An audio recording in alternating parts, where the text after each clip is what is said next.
a joke of an aeroplane in the autumn of 1943. As the Pacific War turned against Japan, veteran pilots were shown sketches and performance figures for a new American naval fighter. It was larger than the familiar F6F Wildcat, with a huge engine, heavy armor, and 6 .50 caliber machine guns in its wings. Two men raised on the ultralight A6M Zero.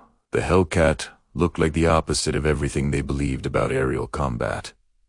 Some laughed, calling it a flying barn door. The assumption was simple. Such a heavy brute could never outfight Japan's elegant Zero. What they did not yet understand was that the air war itself had changed. Before the Hellcat, when the Zero ruled the sky, in 1941-42, Japan's A6M Zero was a terrifying opponent. It was fast, incredibly maneuverable, and had outstanding range. Against it, U.S. Navy and Marine pilots initially flew the F6F Wildcat, a rugged but outclassed fighter that struggled to match the Zero's climb and turn. The result was heavy Allied losses in early battles like the Philippines, Java, and the first months of the Solomons campaign. Even when American pilots learned energy fighting tactics to offset the Zero's agility, they were still flying a stopgap aircraft.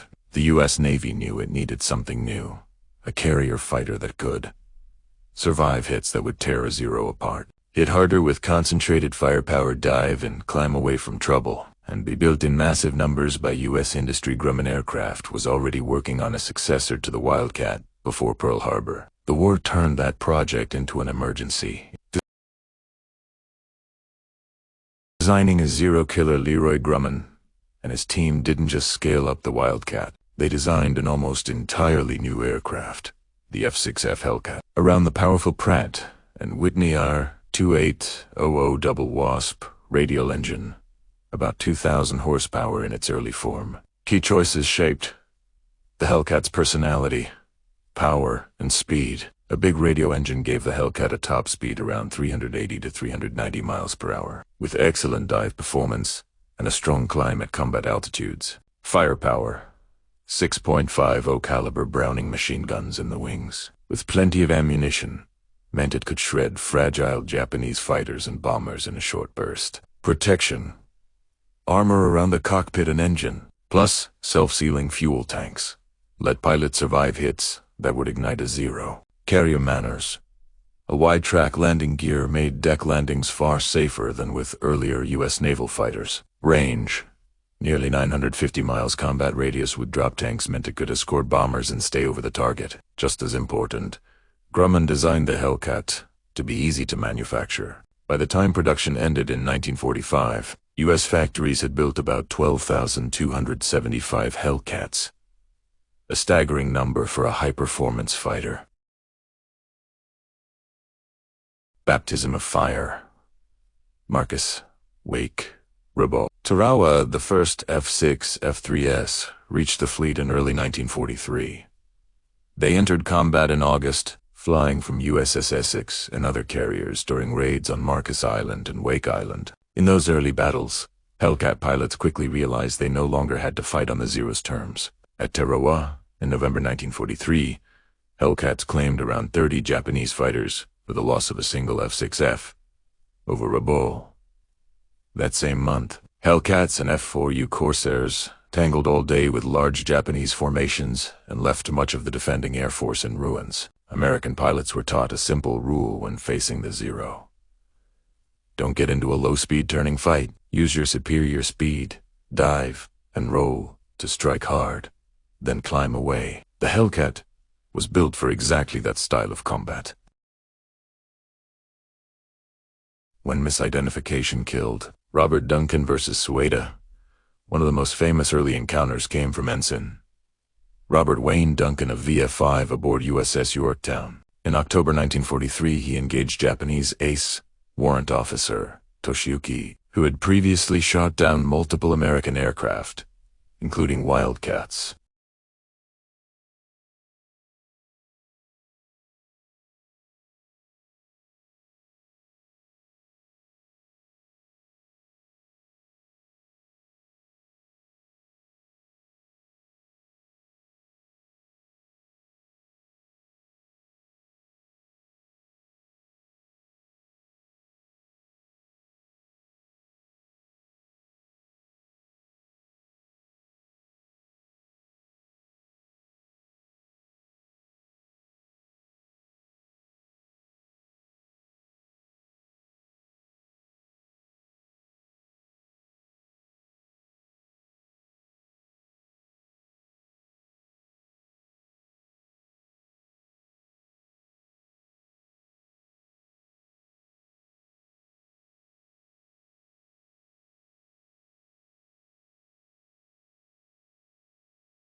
the 19-to-1 killer ratio. By the end of the war, U.S. Navy and Marine Hellcat pilots had flown about 66,530 combat sorties and claimed 5,163 aerial victories at a loss of 270 Hellcats in air-to-air combat. That works out to roughly 19 enemy aircraft shot down for every Hellcat lost, an extraordinary kill-to-loss ratio. Hellcats accounted for around 75% of all U.S. Navy and Marine fighter victories in the Pacific. About 305 American pilots became aces while flying the type more than in any other U.S. aircraft.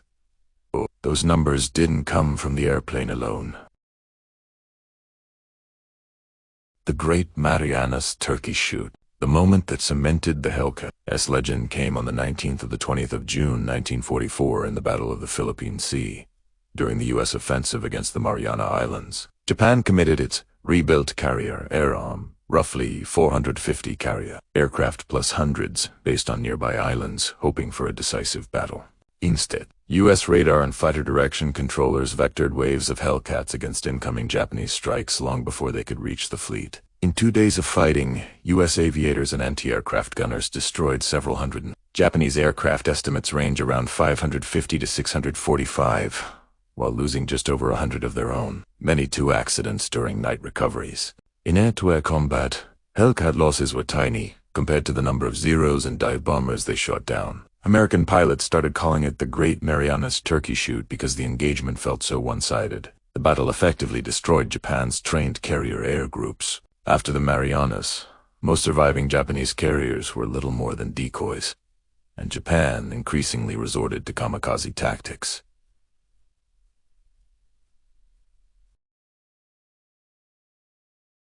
Why was the kill ratio so extreme? The 19-to-1 figures made the Hellcat famous, but historians usually stress that it reflects several overlapping factors, not just a perfect fighter.